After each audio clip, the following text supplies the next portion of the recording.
Before we jump into this podcast, let's just have a first word from our sponsors, NordVPN, the fastest VPN in the world and an absolute essential travelling companion. You can use NordVPN on 10 devices with just one account, easily switching your virtual location to access apps and websites in other countries. But if you're out of the country, make sure that you've got NordVPN to be able to use your subscriptions and watch the live sport that you might miss. If you're at home, use it to see if you can save money with products that might be cheaper in another region. Go to nordvpn.com/Manchester to get 4 extra months on the 2-year plan. The link is also in the podcast description. Hello, good morning, good Monday morning. Hello and good morning, good afternoon, good evening, good night, wherever you're watching this. Welcome to the Samuel Luckhurst Show with myself. I'm not Samuel or not George, actually. My name's Luke, and yeah, I am here with none other than the main man himself, Samuel Luckhurst. Samuel, how was a nice little weekend? Well, the football's not been particularly entertaining, but it's not been particularly entertaining for quite some time now. So, an extra 30 minutes of extra time that was extra punishment, and I'm sure we'll get stuck into that shortly. It's been a very controversial week in the world of, well, just in the world, realistically, about what's going on in the States. John Cena has turned on Cody Rhodes, aligned with The Rock. Anora's won everything at the Oscars. The Doctor Who Season 2 trailers come out, and United have crashed out of the FA Cup in penalties with Lindelof and Zirkzee, bless him, missing. Yeah, that was not fun to watch. I know we just said we just spoke before we did this that United hasn't been fun to watch this season, but that was I thought that was extremely painful personally. Well, Darren Fletcher, who's obviously the first team coach, he sits with the analysts not far from us in the press box, and he actually got up from his seat and made for the exit before Joshua Zirkzee had even taken his penalty. He was just waiting to take that kick. It was almost as if Fletcher knew the score with the team who struggled to score. It's not a surprise that Bruno Fernandes has got the goal again. United's starting lineup yesterday had scored 33 goals between them this season at kick-off. Zirkzee's only got 5 goals, and he was, of course, the hero against Arsenal in the third round by converting the 5th penalty kick. But it's not a surprise that he struggles to score from 12 yards when he's only got 5 goals this season. Their main striker was taken off for a 17-year-old for the second week running, and there were very loud cheers that greeted Rasmus Højlund's removal. We're just so accustomed to seeing United lose or not triumph at Old Trafford that it wasn't a surprise that Fulham progressed to the quarterfinals yesterday. I mean, you have to be a really bad side to lose 3 times to United. This United side in one season, and of course Leicester City have done that, and that's why they're going to be going back down to the Championship. But Fulham, I felt before kickoff that they would get past United. There was so much, obviously, with United that's a problem at the moment. And you look at the team yesterday, and it's 6 defensive-minded starters in the outfield. In the outfield 10, I know some of those selections are foisted upon Reuben Amorim because of player unavailability and the amount of injuries that to contend with, and of course Patrick Dorgu's suspension. But I don't think he got the balance right. There've been a few occasions where he's not got the balance right. FCSB was another example of that. He changed it at half time, and United improved in the second half and won quite comfortably and effortlessly in the end, and impressively as well. But those examples have been very few and far between. And if you look at the bench yesterday, he only selected 7 substitutes when United could have had up to 9 substitutes. 2 of them were academy goalkeepers.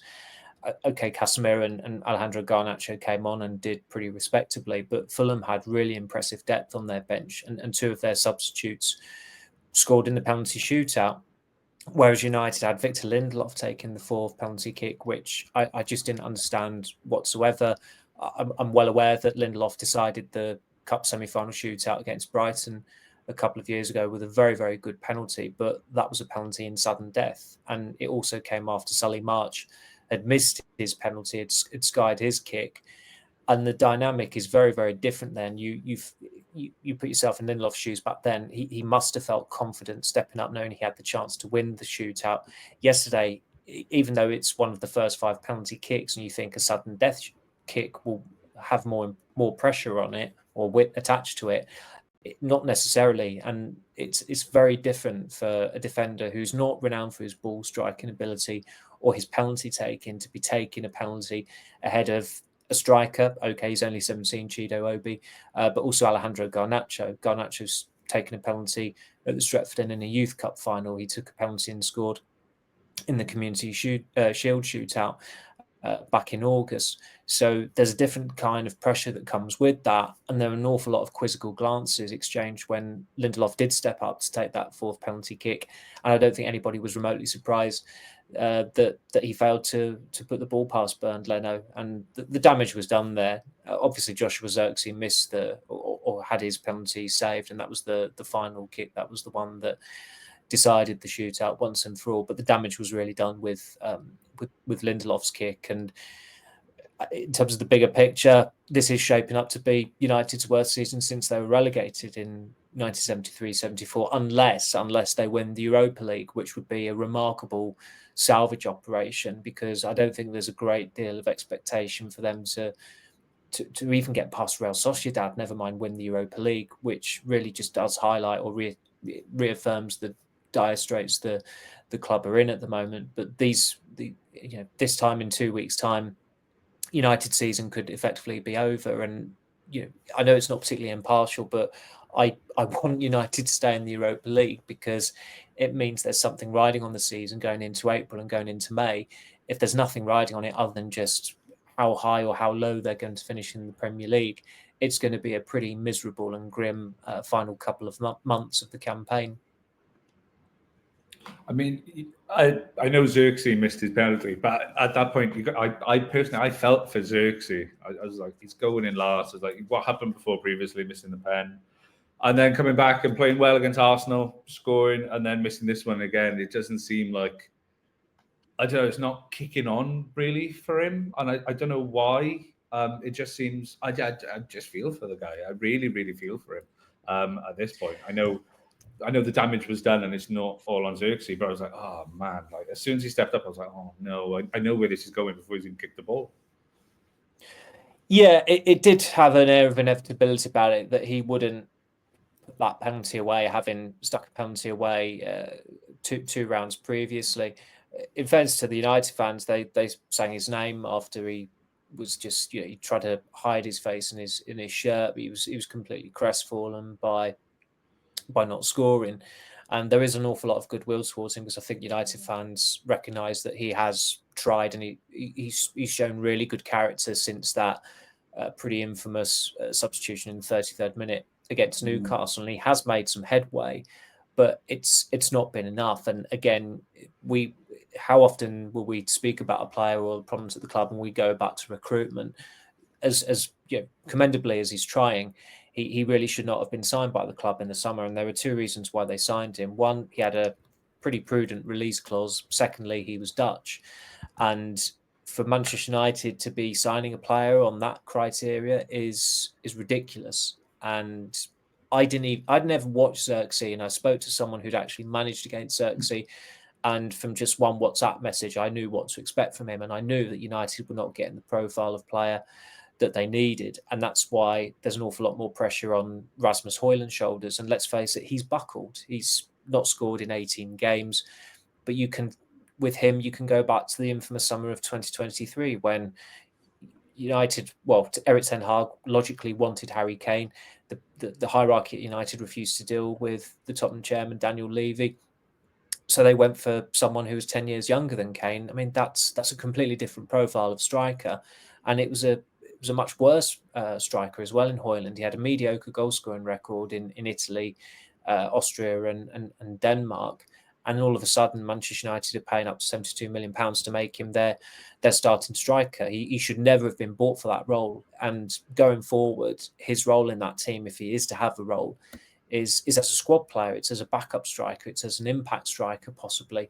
He had a strong end to last season, but that was coming off the bench in games against Newcastle and Brighton, who he scored against, and then in the FA Cup final when he did very well in terms of taking the game away from Manchester City. But one of the big problems with Højlund at the moment is that on his debut, he put himself about against Gabriel and William Saliba at Arsenal. Now he doesn't want to even do that. He doesn't want to get involved with any tangles with defenders. He got some stick yesterday for not challenging Calvin Bassey in the first half, and then in the second half, the ball's obviously in Fulham's third, and his standoffish style is driving fans up the wall, and that is not the player that he was last season. He had a very flawed first season, but he also had quite a creditable first season, scoring 16 goals. But now he's not doing the things that banked quite a fair amount of goodwill with supporters last season. And I think a colleague, Pete Hall, tweeted that I get that Højlund's confidence is down, but if you've not got a goal in 18 games, you put yourself about a little bit more than he is, and that's that's why there's a lot of goodwill towards Zirkzee at the moment, because although he's a very flawed player and he's not right for Manchester United, that there is a level of commitment there that the supporters appreciate. With Højlund, it's very different, and I'm not saying that he's not trying, but his style is just completely at odds from what you need for a striker, and it's pretty obvious that Reuben Amorim doesn't fancy Højlund as a striker, and he certainly doesn't fancy Zirkzee as a striker either. He said after the Tottenham game that Zirkzee's he's not really a number 9, and he's correct, and that's why it's so baffling that United signed him in the summer. But I go back to my point earlier. There's a reason why they signed him. There were 2 reasons why they signed him. He had a release clause, which meant that they didn't have to pay a lot of money for him, and the cost of that £36.5 million is spread over a period of time, which on a 5-year contract, that makes it quite economical for PSR, and also because he was Dutch, and Erik ten Hag liked signing Dutch players, and that was particularly criminal. That this new regime, who knew the problems of the previous regime of allowing Ten Hag's spending to be too Dutch-centric, they allowed it to happen again. And you look at United's lack of goals this season, it's really not a surprise. And for these 2 players, they've spent more than £100 million on them. And Manchester United are the only football club that would do something as stupid as that. So speaking of goal scorers, on the midweek debate, I keep calling it a midweek break to Stephen and Ty, so I do apologise. But the midweek debate, so they're talking about United trying to get in a proven goal scorer, and they know there's a lack of funds in the club, and I think they were touting possibly Jonathan David coming in, because they could probably sign him on a free in the summer. Is that something that's been talked about? Because he's banging 25 goals a season. He still is, he's coming of age. He's about 25, 26 now. They could get him in on a free. Or the other option that they touted is, which has been widely known, is Osherman possibly coming in. But I think Osman is pie in the sky because of the salary he'd command, and also the fee they'd have to pay Napoli. They are going to have to sell a hell of a lot of players this summer anyway, and there's a very high possibility or probability even that they will have no European football whatsoever next season. And I'm not talking about that in the context of are they going to struggle to attract players? It's are they actually going to struggle to are they going to have any money whatsoever for a budget in the summer? Because I think their budget is going to be dependent on sales, and with some of those players, they are stuck with them. Casemiro, they're stuck with. The magic number for him in the summer to sell him is £15 million to avoid a loss under PSR, which seems like an okay amount for a team to pay. But even Saudi Pro League clubs are turning their noses up at Casemiro. Antony is creating a market for himself by how well he's doing in Spain, but he will still be under the PSR calculations and the magic number to avoid a loss on what they paid for him in 2022. United need to get about £32 million from him in the summer. A club is not going to be paying that, apart from maybe a Saudi club again. And would a Saudi club be that impressionable? Maybe they would be. Would Antony want to go there? Possibly.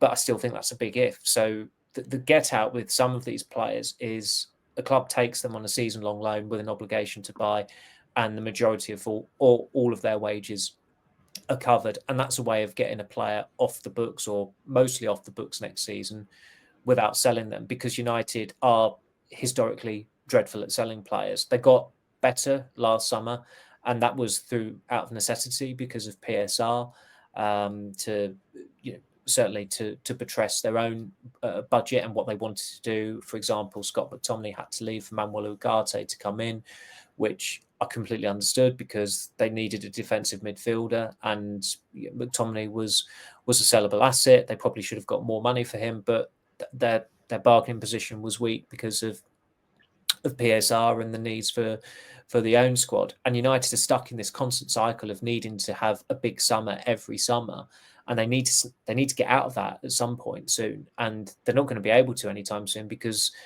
the summer coming up is probably going to be the biggest of the lot. It certainly feels like the biggest since 2014, maybe, after the David Moyes season. But there's a huge difference between those two summers, and that is financial fair play. FFP was not a concern for Manchester United in 2014, which is why they just let players go for tuppence or peanuts. Louis van Gaal just, if players faced him fit, Louis van Gaal was like, get rid, I don't care how much you get for them. And they spent an awful lot of money on 6 signings coming in that summer. I think it's like just over 152. Sorry, I think it's 152 million pounds. But they can't do that now, and that's why they will have to look at the free agents market. They have got form for signing players from France under INEOS in Lenny Yoro and Manuel Ugarte, which seems a little bit impressionable because, of course, INEOS own Nice, and they'll have had a good look at some of those players who've come up against Nice. But is the French market the go-to market?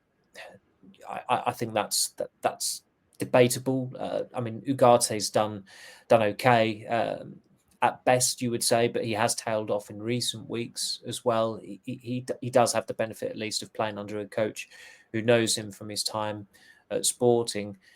But as Ty said on the podcast last week, if Jonathan David was such a good striker and such a sought after striker, would he still be at Lille in his mid-20s? But that said, if you look at his record, you can say that he is a proven goal scorer and that he has done it in a major European league. Would he do it at Manchester United? Nobody knows for certain. But it was quite telling last summer that with the signings, United never broke the £60 million barrier for any of them, whether it was an upfront fee or a final fee with add-ons. And City, for a number of years, were quite smug in letting it be known that of all this, although they'd spent big, they'd never broken the £60 million barrier for signings. And there are only a handful of exceptions with that still. Jack Grealish, Ruben Diaz, Josko Vardiol, I think Riyad Mahrez as well. There may have been one other player. But they were pretty disciplined with the fees they were paying for players, even though they were spending an awful lot for players, and they was breaking the odd world record along the way. They broke the world record for a fullback signing in Kyle Walker. It might have been a defensive signing for Kyle Walker in 2017. Same with Edison as well. He was the world record fee holder for a goalkeeper for a brief period of time. But there was a discipline in that they weren't going over the odds for these signings. Or it might have felt like over the odds at the time, but certainly the players, the signings did so well that the money wasn't an issue in the end. And there was a disciplined strategy there. Omar Barada, of course, worked at Manchester City. He's come in at Manchester United. It's not a coincidence that discipline has been imposed to individual fees. The problem is Manchester United are having their worst season in 51 years. The signings in the summer, if you look at them as a collection, they're not disastrous. Yoro, he was injured for the first few months. The potential is there. He's going to be he's obviously a lot player for the long term, and he's only 19. Nusa Mazraoui has done decently. Joshua Zirkzee has not been a good signing, but there is appreciation from the supporters towards him. Ugarte, as I said, has been okay. I completely disagreed with the Matthias de Ligt signing, but he is a regular starter, and certainly I thought against Fulham he had his best game by far. If he can reach that level on a far more consistent basis, then he'll be remembered as a good signing by United. But they still committed to spending more than £200 million under a manager who they then sacked, 2 months into the season. And just look where they are in the league. And they're out the League Cup. They only got as far as the 5th round in the FA Cup, and it's all on the Europa League. It's Europa League or bust. So they're in a real pickle. There are some players who will be released in the summer. There are some players who will retire. Eriksson and Lindelof, they've got to be released. Tom Heaton and Johnny Evans, those two will likely retire. So they'll be saving, with those 4 players, you're saving about 300 grand on the wage bill, maybe a little bit more. Jadon Sancho, Chelsea, charitable Chelsea, have an obligation to buy him for 20 or 25 million pounds, I think it is. That's good news. But there are players like Casemiro and Antony, Mason Mount, who just, there are a lot of signings United made in recent years that I've disagreed with, but I don't think I disagreed with one more than Mason Mount. I just didn't see how he fit into Manchester United's team. And he's just not fit enough to be in Manchester United's team. He's played in 33 games out of 94, but nobody's going to be signing him. So United are saddled with him for another season unless they can find a take who will take him on loan and cover the majority of the wages. But again, that's a gargantuan if.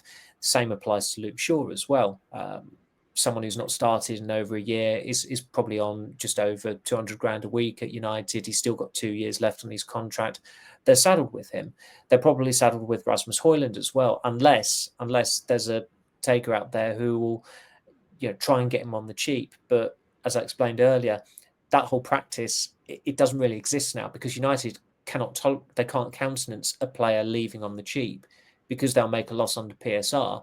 And then when it comes to the Premier League doing their calculations, that they could be in breach of PSR, and then it's right, you're going to be deducted points or fined or whatever the punishment may be.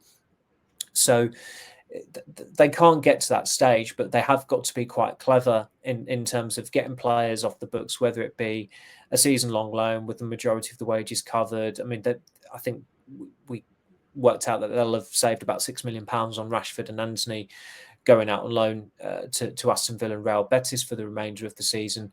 But the way they go about their business in the summer has got to look and feel really different from previous summers, because that's the big, I think, with INEOS in particular, that's the real black mark against their name. And there are a lot of black marks against the name, but the fact that they oversaw a signing strategy last summer that was so identical to the previous summers under Erik ten Hag, which were of course operated by a completely different regime that they essentially got rid of, that is really damning. That really did expose their lack of footballing intelligence.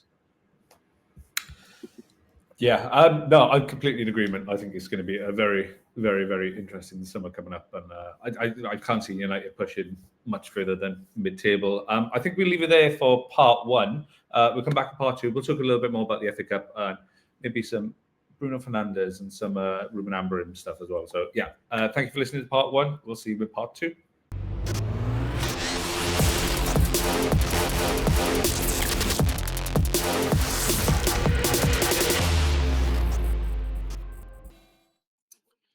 And welcome back for part two of the Samuel Luckhurst Show. So, Samuel, going back to the FA Cup, going back to the game. So, this season, United have got in the Premier League, I think it's 39 goals against. I think I read the statistic that 17 of those are from set piece. And then Fulham, again, last night scored from set piece. Bassey's head in right in, extra time of the first half. This is a concern, the amount of times they're conceding from set piece. Like, how are they going to turn this around? Because it's a thing that's continuing to happen. It's having a detrimental effect to it, obviously. Well, what was damning about the goal yesterday was that Calvin Bassey scored from a corner against United up that end last season. And that was, of course, under different manager, different coaching staff. And the one yesterday was possibly worse, the manner of it, because United lost 2 headers, and clearly they're operating by zonal marking, which so certainly in this country, there will be a lot of football fans who have no time for that. It's all about man marking, and I'm inclined to agree with it. I think if you're touch tight with an opponent and you're close to an opponent, that's got to be a better strategy than zonal. And United were so easily breached yesterday. I mean, Bassi, it was difficult to work out whether it was Yoro who was at fault for not marking him or Nusa Mazraoui. Yoro, of course, was the nearest to him, and as soon as Bassi makes that run, he ends up close to Mazraoui, who is a little bit slow to react to it. But I think it's a fault of the setup, really. And before games, since Amorim's first game at Ipswich, United practice set piece defending during the warm-ups, which is something I've never seen before, not just from a United side, but I've never seen it in the warm-up from an opponent either. And despite all this practicing, they are still conceding from set pieces. And in the programme yesterday, there was a little item about how United had scored from 3 set pieces against Ipswich, and it took their tally of set piece goals this season in the Premier League up to 11, which is is impressive. And they need to be good at set pieces in an attacking capacity, but there's no mention for the defensive side of it, and it feels like they've conceded as many, if not slightly more, from set pieces and dead ball kicks as they've scored. So that's although we can look at the players, I think that is something that you have to pin on the coaching staff, and it has been a problem going back a few years even. I mean, when Eric Ramsey joined the coaching staff in 2021, I think the impression was that he'd been brought in as a set piece coach, and United didn't deny that. A couple of years later, they said it was a myth that he was brought in as a set piece coach. But that season in 21-22, I think they went more than 100 corners without scoring from a corner until Harry Maguire nodded one in at Leeds in February, I believe it was. I think it's easy for any supporters of any clubs to complain about their team's set piece taking, and certainly I think where United fans were treated for several years to David Beckham, whether it be from a free kick or a corner, they thought that was the norm, and it's not the norm. If you were creating Frankenstein's monster of a footballer, you would take David Beckham's right foot. The way he could manipulate football was world class. It was extraordinary, whether it was on the laces, whether it was on the instep, whether it was a toe poke, whatever. He was extraordinary with his delivery of a football, and so singular as well. But there's not been anyone like him in the United team since, and that was like he left United 22 years ago nearly, and United were fortunate to have Ronaldo come in, and he did defy physics the way he struck a football, but I don't think he had quite the same consistency as David Beckham. And it was just over 10 years ago that I was at Loftus Road and Phil Jones was popping up to take a corner in the first half. So we've seen some strange things with Manchester United and set pieces, but I think we've just got to accept that they're going to be as useless at defending them for the remainder of the season until they sort things out in the summer. They really can't, although there is still something riding on this season. I think you just look at the team, you look how you feel the miserable air around Old Trafford. A lot of people just can't wait for this season to end, it feels like. But there is still something riding on it. So we mentioned about the coaching staff then. So Amorim's commitment to his tactical philosophy has been questioned quite extensively now as well by pundits and by fans, especially after the FA Cup. After them crashing out, do you think it's time to make some adjustments, or do you think he hasn't got the players? Let's just power on with it and keep pushing it and hope for the best, or do you think it's time he needs to be like, right, okay, this isn't working, I need to adapt my style for the English leagues? I don't think he should be as stubborn as he has been, and probably will continue to be. There's more than one way to skin a cat, and I think the great coaches they're proof of that. I mean, Guardiola has played with a back three very innovatively. Mourinho has played with a back three with some success in certain matches. And you've got to be flexible. I think that this system of 3-4-3 has the potential to be very fluid, and it can change during games. But United are not they've not even mastered the system, never mind mastered changing between formations in game, and they're not going to do that between now and the end of the season. Maybe they will next season.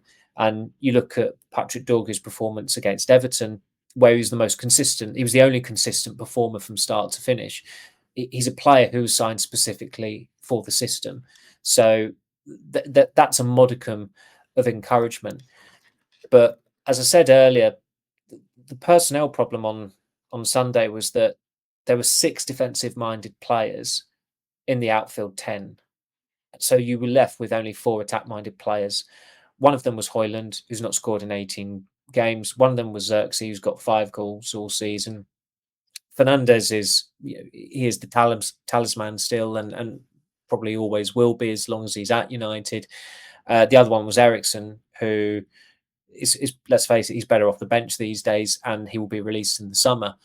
So United are inhibited from the get-go, and that's not all on Amorim. The attack has been halved since the start of the season.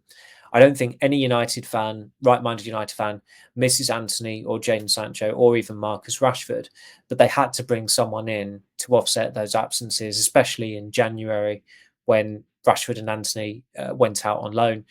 And look, I'm sure there'll be people at the club who'd argue, well, Rashford hadn't been in the squad for 13 or 14 games, whatever it was. Antony hadn't started a Premier League game all season.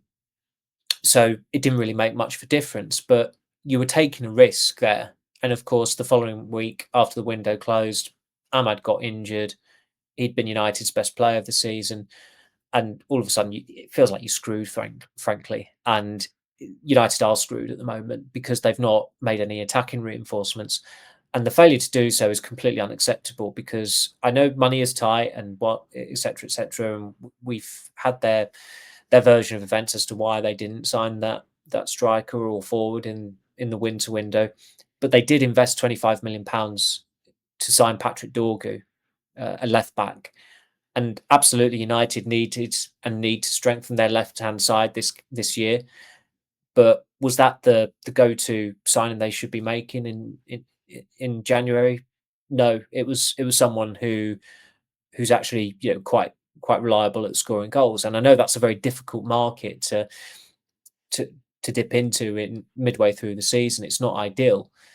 But I said this on previous podcasts. If Graham Souness or Harry Redknapp or whoever could sign a striker in January that would come in and score goals, which they did, whether it was Yakubu or John Stead. I know I'm going back to the cult figures of the early 2000s in the Premier League, but the principle still stands.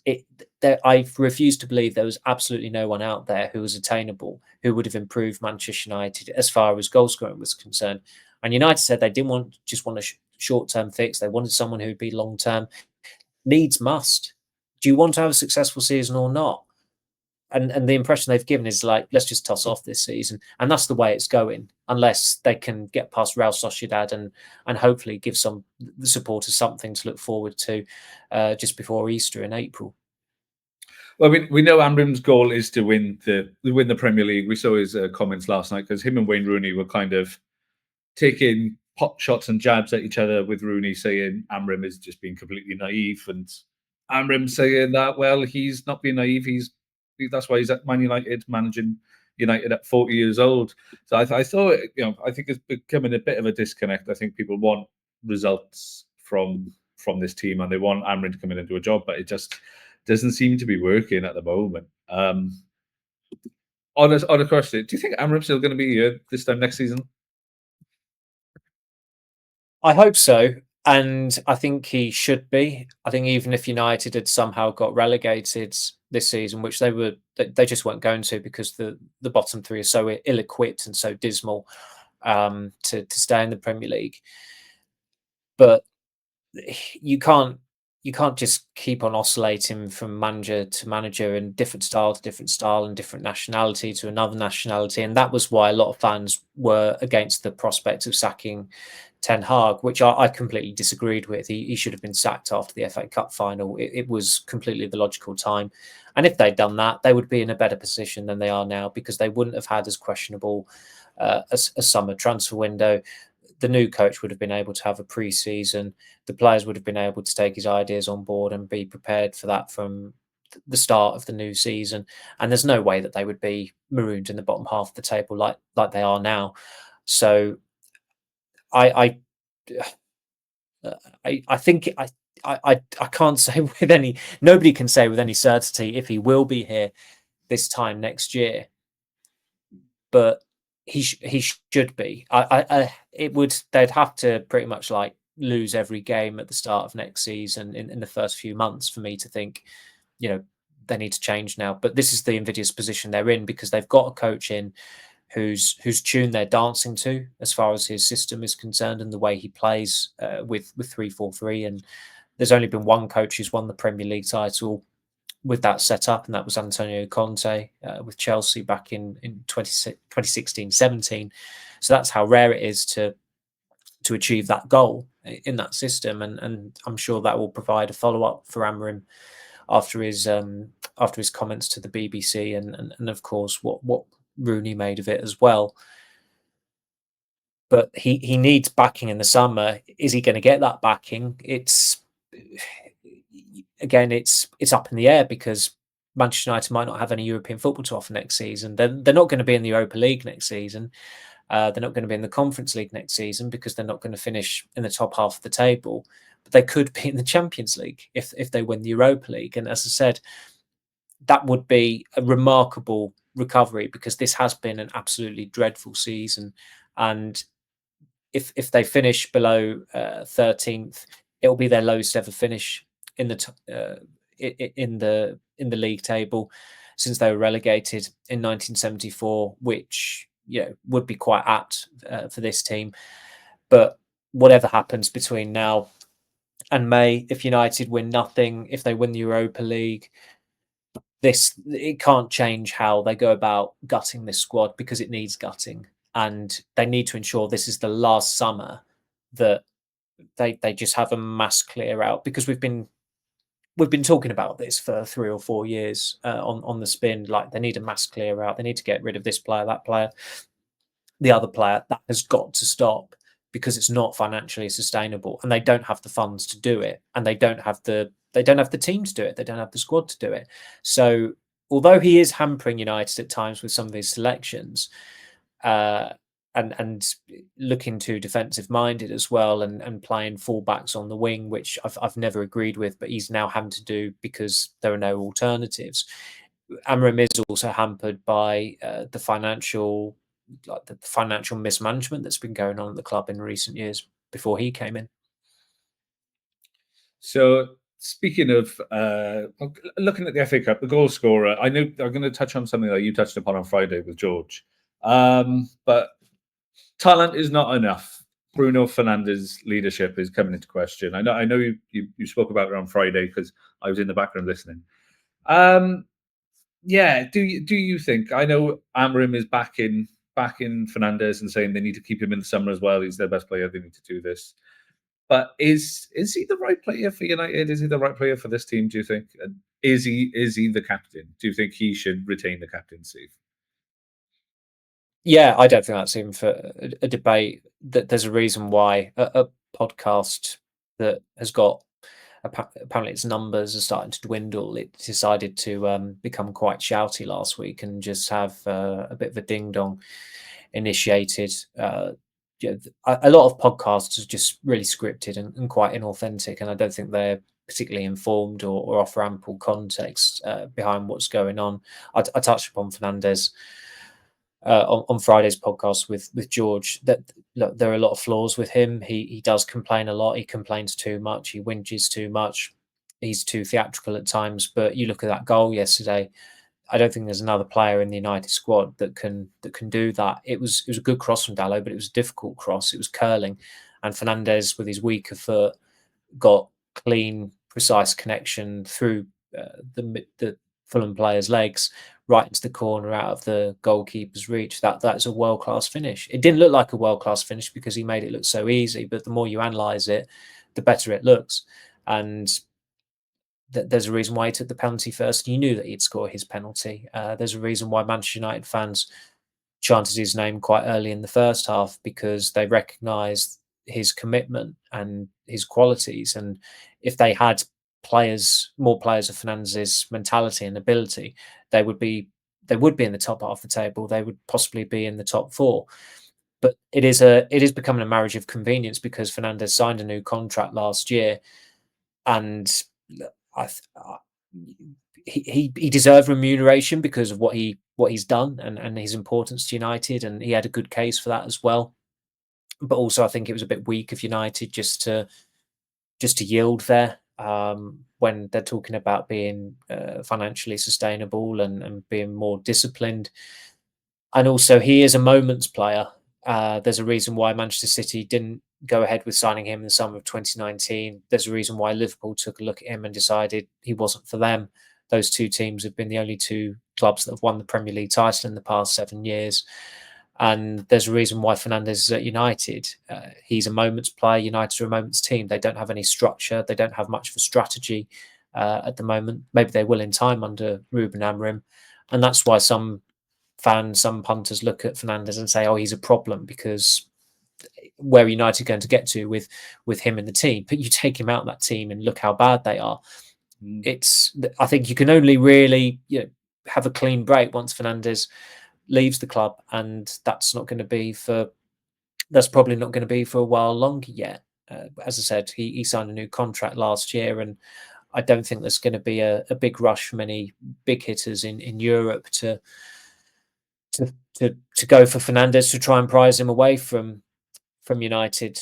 There's not really going to be a market for Bruno Fernandes in the summer. I'd be surprised if a team did come in for him. Because, as I said, he signed a contract last year. It feels like he's quite wedded to United now, and look, maybe things will change. But he does kind of, as I said, it does feel like a marriage of convenience, where the club and the player, they're almost a mirror image of each other.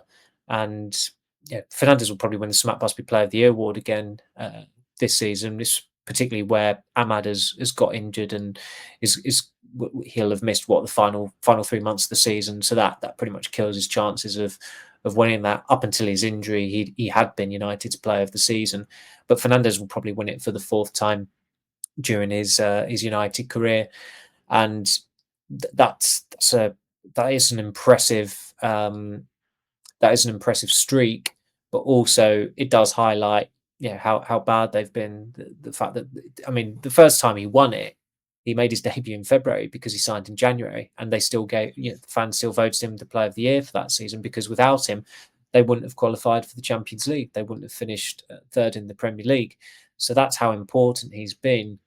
But to be a very good player in this current Manchester United side, unfortunately, it's not really saying that much these days. I mean, with Fernandes, there were some parallels a few years ago with Eric Cantona and the impact Cantona had coming in mid-season in 92-93. I think the more credible comparison with the United number 7 is Brian Robson, who captained the club and was brilliant for 13 years, but until 1990, he didn't get much reward for it as far as trophies were concerned. He signed in 81. And United only won the FA Cup in 83 and 85. They didn't win another trophy until 1990. So there's definitely a bit of the Brian Robson about Bruno Fernandes, although Brian Robson's pain threshold was much, much higher. Yeah, I think after the comments that were made, I think it's very apt he came out yesterday and played as he did. So fair play to him. Well done. Going for your criticism head on, but. Yeah, so Thursday, you're not with us. I believe you're over in a warmer San Sebastian, I believe. Yeah, nice. I mean, Manchester it's forecast for 15 degrees on Thursday in Manchester, so you're missing out on our summer realistically.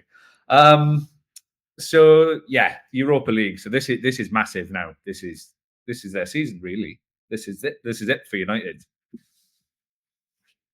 Well, yeah, they played at Sociedad a couple of seasons ago, just over 2 years ago, and it really is a beautiful place. The weather was not great at the time, but I managed to have a walk along the horseshoe beach there. It's a kind of like your idyllic, authentic Spanish city. It's lovely. It's not the easiest of places to get to, where everyone will be flying to Bilbao, and then it's about 60 or 70 minutes on the bus or in the car to San Sebastian. But it will be an away day that United fans will enjoy, and that is something that they've got to look forward to at the very least. Sociedad are ninth in La Liga. They have played Barcelona and Real Madrid in their recent matches. They lost 4-0 to Barcelona at the weekend. I don't think there's really a great deal to read into the games between the teams in the Europa League group stage just over 2 years ago. The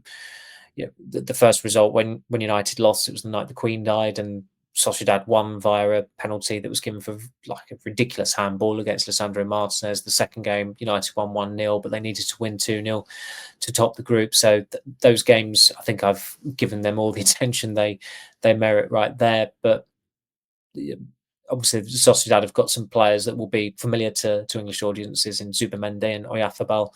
I thought Kubo was terrific against United a couple of seasons ago, but I'm not too sure whether he'll be available for the game. I didn't see him in the squad list at the weekend against Barcelona.